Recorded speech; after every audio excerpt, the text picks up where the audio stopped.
Okay, ito pa isang balita, mga kababayan. Nako, ito na nga ba sinasabi ko eh. Oh, katulad po nung nag-message sa akin, mga kababayan, nung nakaraang linggo lang. Mula nang mauso itong pirmang-pirma ito, mga kababayan, kaya ako natatakot sa pirma-pirma na ito, itong tay kami naman. Kaya ako natatakot dito, hindi naman po sa lahat ha, kundi doon lang po sa mga nakikisakay sa isyong ito, mga kababayan. Mga hindi lihitimo, mga sinasabayan po itong tay kami naman signature campaign na ginagawa ng mga kaibigan nating DDS na di umano'y gagamitin nila, mga kababayan, sa kanilang kalokohan. Nino? Siyempre, Administrasyong Marcos ang may pakana, mga kababayan. Ito, kaklaruhin ko, baka hindi nyo po naintindihan. Meron pong ginaganap ngayon, di ba, na tatay kami naman signature campaign nitong mga kaibigan nating mga DDS. Marami yan. Okay tayo dyan. Wala tayong problema. Suportado natin yan, mga kababayan. Pero, meron pong nakikisakay. Nakikisabay, mga kababayan. Mga taga-kabilang parlor ho sila. Sinasakyan po nila itong ginagawa ng mga DDS, kaibigan natin, na tay kami naman signature campaign.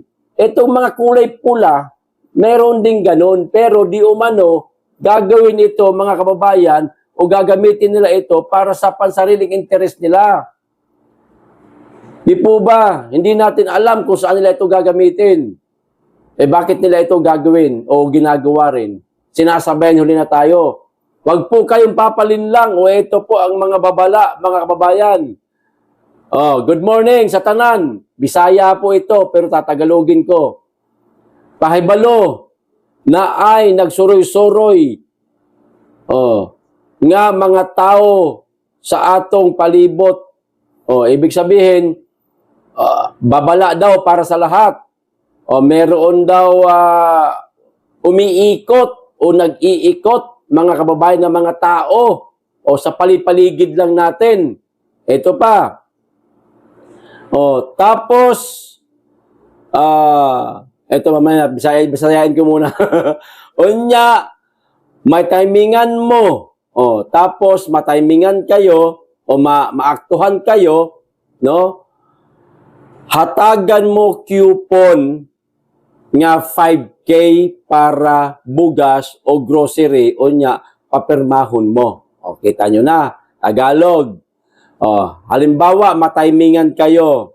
Bibigyan kayo ng coupon na halagang 5,000 para sa bigas at grocery. Tapos, papirmahin kayo. Ayan na, kita nyo na ha. Ayaw gud mo og dawat kay lipat-lipat na para ma-impeach di ay si BP Inday Sara. Kita nyo na. Ang sabi, wag daw kayong tatanggap, mga kababayan, kasi pambubudol di umano ito. Para di umano ito, mga kababayan, sa pagpapa-impeach kay BP Inday Sara. Kita nyo na. Please send sa kadaghanan or sa mga GC ninyo ug uban pa ninyong friends. Kita nyo na, mga kababayan. Pakisend daw po ito sa mga friend ninyo, sa mga GC ninyo para malaman po ng inyong mga kaibigan. Ayan. Yan na nga ba sinasabi ko eh.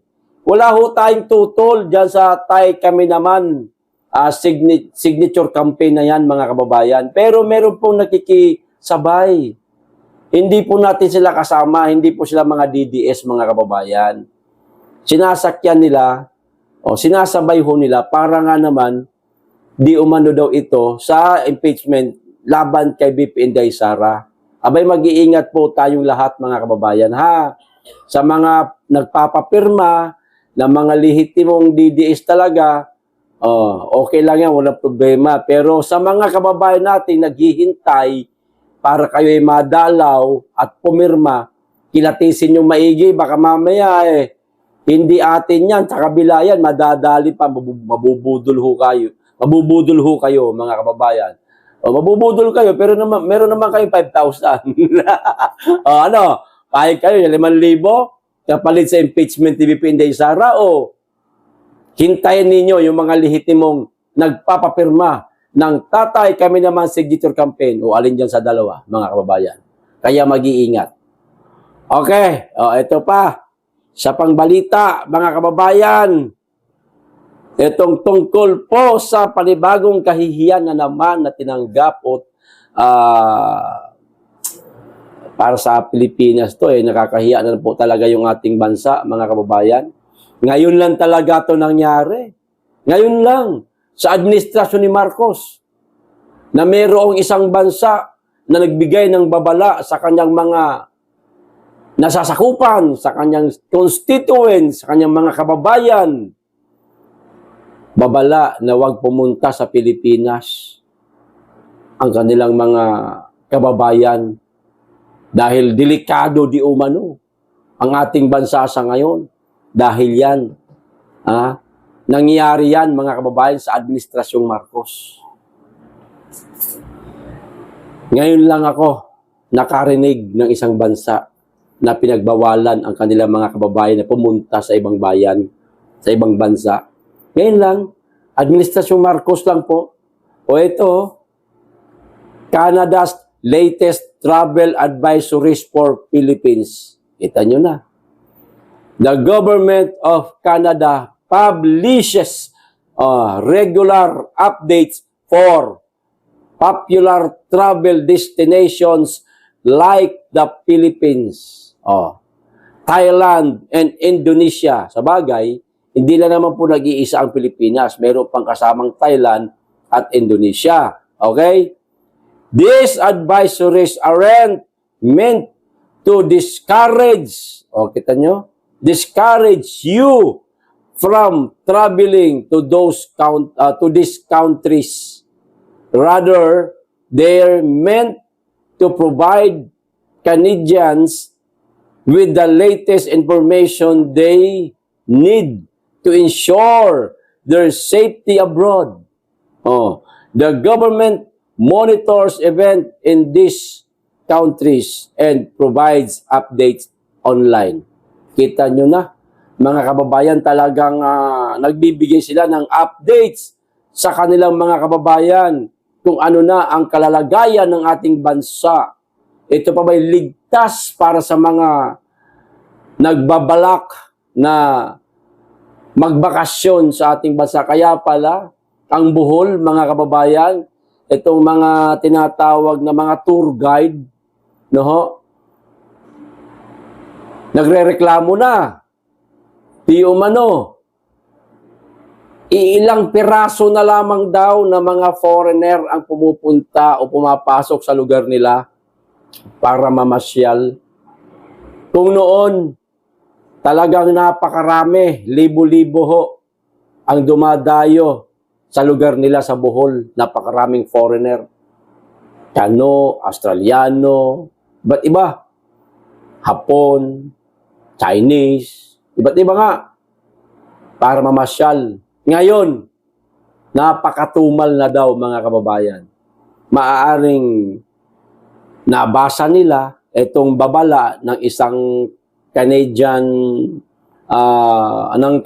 government, mga kababayan, para sa kanilang mga kababayan. Siyempre, mababasa din yan ng iba't ibang lahi. O kita nyo, sasabihin nila, ang Canadian government nagbabala na sa kanilang mga kababayan na mag-iingat daw at wag daw munang mag-travel papuntang Pilipinas, Thailand at Indonesia. Kasi lubhang delikado. Ayan. Kaya dinidiscourage yung kanilang mga kababayan kasi delikado sa mga bansang yan. Damay po ang Pilipinas, mga kababayan. Dahil po ito sa kapabayaan ng ating presidente, mga kababayan. Yung peace and order, parang hindi na po nila ginagampanan, tinatrabaho o sinusunod.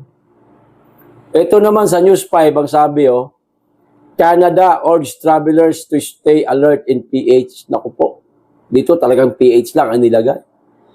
Pinag-iingat ng Government of Canada ang mga bibiyahe sa Pilipinas at iba pang bansa sa Southeast Asia bunsod ng banta sa seguridad. Kita nyo na?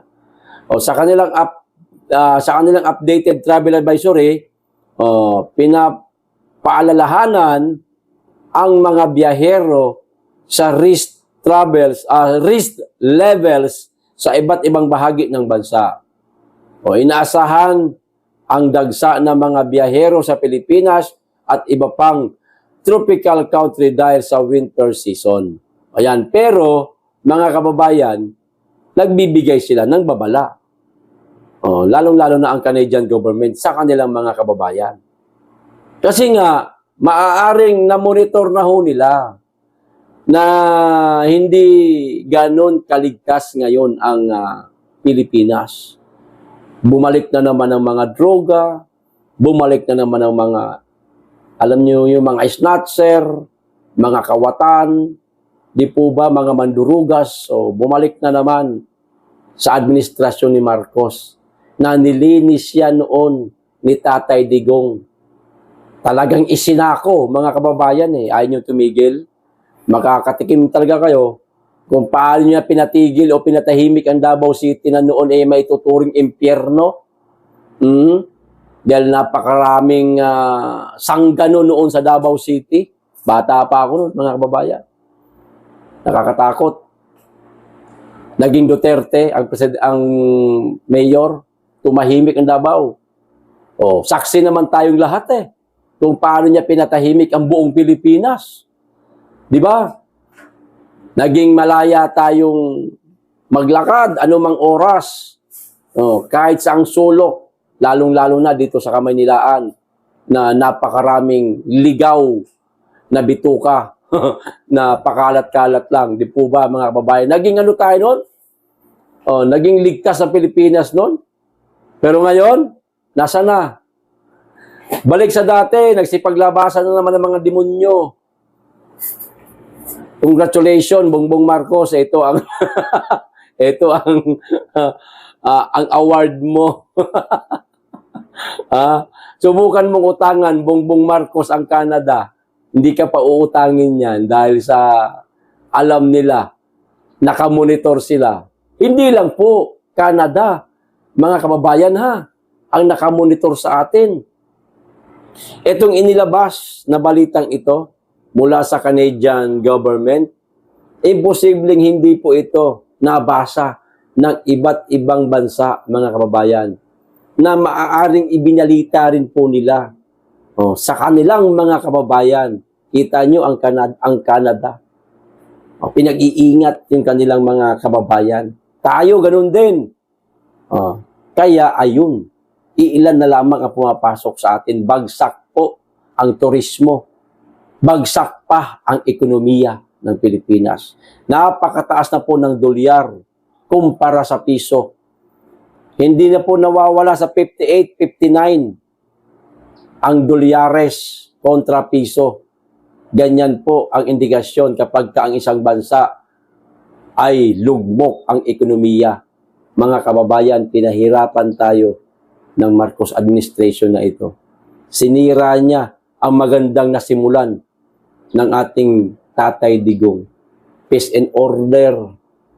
Sa panahon ni Tatay Digong, talagang makikita mo laging may mga pulis kung saan-saan ka tumingin. Kaya talagang peace. Droga, nilabanan yan. Di po ba? Ngayon, kamusta? Diyos ko po, kayo na lamang po ang humusga, mga kababayan. Napakahirap po ngayon ng Pilipinas. Ito pa isang balita, mga kababayan. Itong tungkol naman po sa hugas kamay, ang DBM, mga kababayan.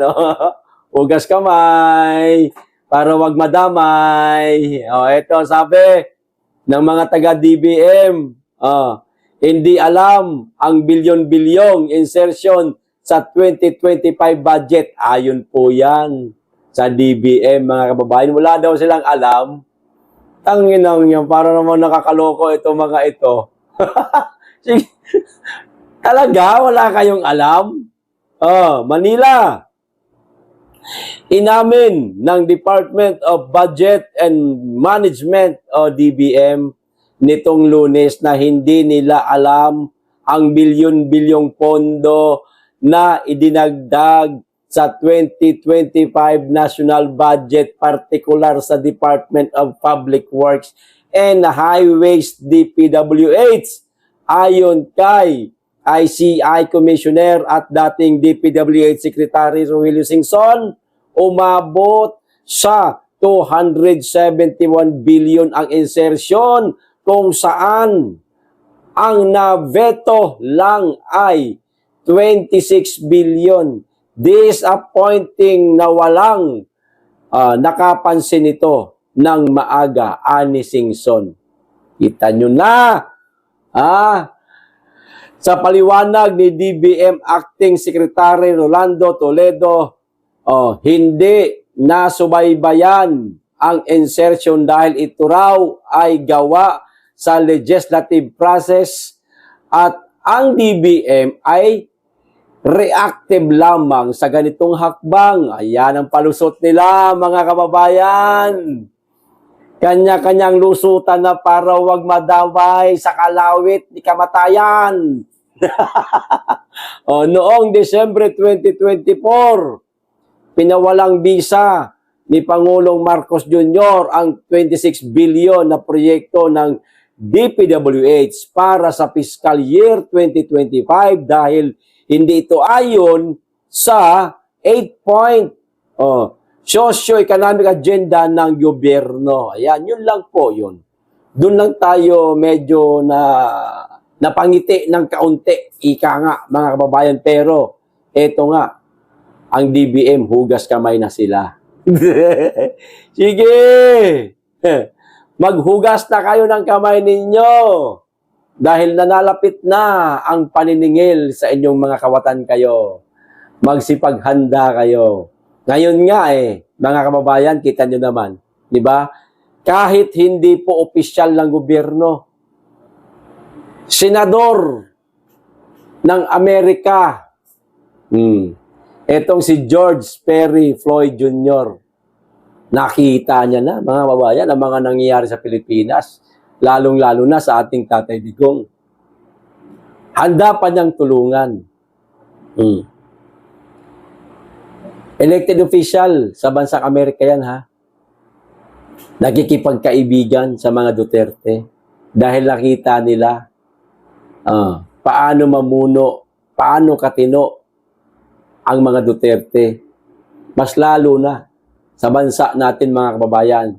Ngayon, unti-unti na po silang nagsisipagbaliktaran. Marami na po sila, mga kababayan, na mga nagpapadala di umano ng mga imbitasyon sa ating pangalawang Pangulo.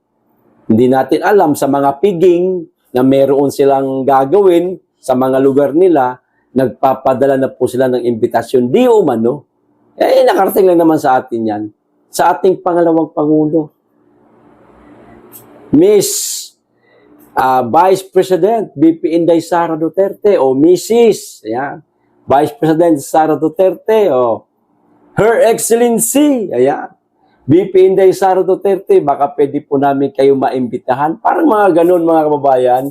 Meron po kaming kaunting piging. Baka pwede. At ang mga nag-iimbita di umano kay BP Inday Sara, mga kababayan, walang iba. Yung mga dating kumukutsa sa kanila, yung mga dating naghahanap sa kanila ng mali para mapa-impeach ang ating pangalawang Pangulo, sila-sila, mga kababayan, dumidikit na ngayon kay BP Inday Sara. Kasi, mga politiko yung mga yan imposibleng hindi ho nila alam, mga kababayan, na talagang tumba ang kaldero nila kapag kasi BP Inday Sara na ang magiging presidente ng Pilipinas. Kaya ngayon, unti-unti dumidikit na sila. Kita nyo na, mga kababayan? Pero balik tayo doon. sa gagawing tulong ni Senator, tawag nito, George Perry Floyd Jr. sa ating Tatay Digong na sana mapauwi. Ipanalangin po natin yun, mga kababayan. Yan lang po ang tanging maitutulong natin. Tayo mga Pilipino nag-aantabay na makauwi ang ating Tatay Digong, ipanalangin po natin siya. Meron pang ilang araw na tatrabahuin ni Senator George yan, mga kababayan. Nasa kanya po kung paano nila tatrabahuin niya. Sila po ang nakakaalam niyan. Basta nangako itong napakabuting senador na ito na makauwi ng bansa ang ating Tatay Digong, dito siya sa Pilipinas magpapasko. Okay? Good news yan, ha? Hanggang dito lang. Maraming salamat. Mag-iingat kayo lagi at higit sa lahat, mahalin natin ang Pilipinas.